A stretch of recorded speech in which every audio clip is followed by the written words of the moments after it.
Dan yang lucu, waktu gue benar-benar belajar sabar, justru entry gue lebih jarang tapi lebih tepat. Rasanya beda. Lebih tenang, gak ada deg-degan dan lebay, gak ada drama buka tutup posisi tiap 5 menit.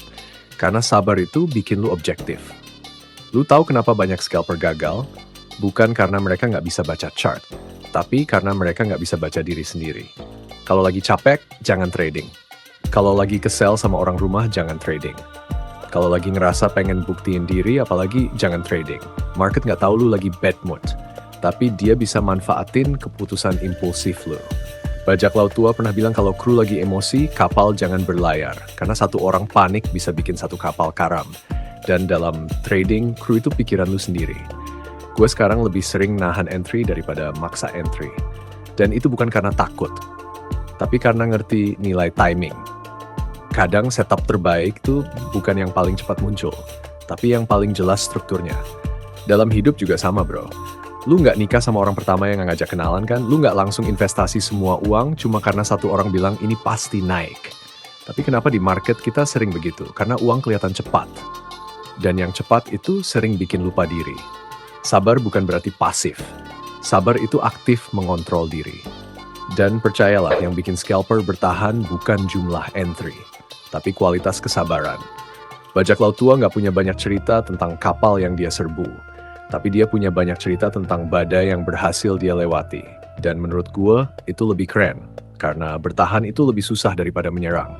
Jadi kalau malam ini lu lagi ngerasa gelisah nunggu setup, inget satu hal, market nggak pernah kemana-mana. Tapi akun bisa hilang kalau ego nggak dijaga. Santai aja.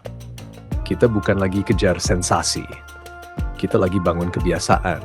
Dan kebiasaan sabar itu lama-lama jadi kekuatan paling mahal dalam trading.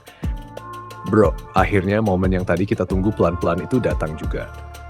Chart udah kasih bentuk yang lebih jelas. Bukan karena kita maksa, tapi karena kita sabar. Dan di titik kayak gini gue selalu keinget satu hal.